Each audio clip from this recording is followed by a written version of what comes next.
Je pense pas qu'on puisse être heureux en Algérie, dans un pays où on nous étouffe. On n'a même pas le droit d'aimer, au fait.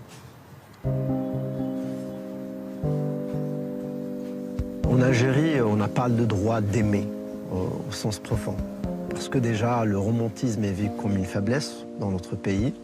Et socialement, on n'a pas voulu franchir le pas, hein, de respecter et d'accepter l'amour tel qu'elle est. Oh là là là là là là, tout de suite les sujets tabous. J'ai pas de sexualité, hein, comme tous les Algériens.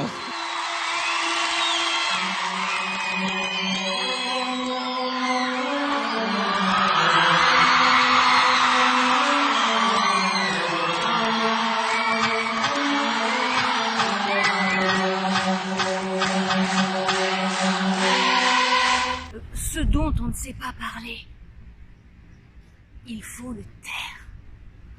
Parce que vous ne cesserez pas d'être ignorant en devenant pervers. Bon, puis-je me permettre de revenir sur ce documentaire soi-disant consacré aux deux hémisphères du cerveau algérien et qui s'intitule, sans sens de l'humour, hein, Algérie, mon amour. La jeune fille en fleurs, qui ne représente qu'elle-même, nous révèle à la fin l'objet de sa douleur, qu'il est interdit d'aimer en Algérie. Quelque part dans ce pays, l'amour est interdit. Stupeur et tremblement du téléspectateur français, soulagé d'apprendre qu'ailleurs, les jeunes gens n'ont même pas le droit d'ouvrir leur cœur. Oh. Et oui, là-bas, il est interdit d'aimer, comme ici, il est interdit de fumer en public, s'il vous plaît. Et même si ça ne vous plaît pas. Donc il vous est vivement recommandé, ici, de priver le public de votre fumée, et là-bas, de votre envolée. Oui, parce qu'ici, on ne se soucie que de votre santé physique. Et basta. Alors que là-bas, on se préoccupe de votre santé morale. Donc oui, on peut se l'avouer, de l'autre côté de la Méditerranée, l'impudeur est condamnée, et je dirais même mieux, la pudeur est couronnée. Parce que la jeune fille qui fait office de témoin privilégié ne s'exprime pas quand même en toute clarté. Parce que l'amour ne saurait, nulle part ailleurs, être interdit. En fait, c'est un contresens absolu. Et qui pourrait vous empêcher de ressentir ce que vous ressentez ?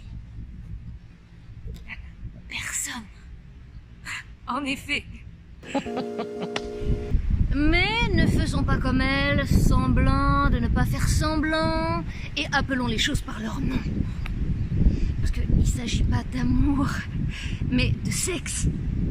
Et qui ne pose pas seulement un problème moral, est-ce que c'est bien, est-ce que c'est mal, mais qui pose surtout un problème éthique. Quel contenu donner à nos actes d'amour pour ne pas les vider de toute valeur et de tout amour. Alors qu'est-ce qu'on appelle aimer quand on sait ce que c'est que l'amour? J'en connais moi des synonymes: apprécier, estimer, affectionner, savourer, chérir, adorer, idolâtrer, vénérer. Il y en a pas mal dans le paquet du verbe aimer.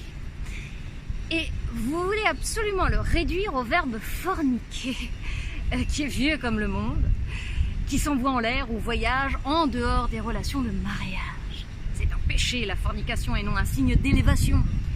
Et exhiber son amour n'a jamais été une preuve d'amour, que je sache. Alors, pour vous faire sourire et vous débarrasser de votre soupir, je vous dirais à titre d'exemple ou de contre-exemple qu'en France, on vous interdit d'exposer votre culte, alors qu'en Algérie, c'est votre cul, et qu'il faudrait s'abstenir ou se retenir d'exposer. Alors de quel côté de la Méditerranée la liberté est la plus menacée? Là où on vous interdit d'exposer votre âme, ou là où on vous interdit d'exposer votre corps? Je préfère pour ma part la pudeur de chez vous à la peur de chez nous. Bon, question de goût. Peut-être parce que depuis la révolution sexuelle du mois de mai, nous ne voyons que des couples se lasser d'être enlacés et même se lasser d'en avoir plus qu'assez. jusqu'à changer de sexe et passer de l'autre côté. Et pour la liberté, renoncer à la vérité, à leur vérité. Et ils ne savent même plus qui ils sont, depuis qu'on leur a donné le droit d'ôter leurs caleçons.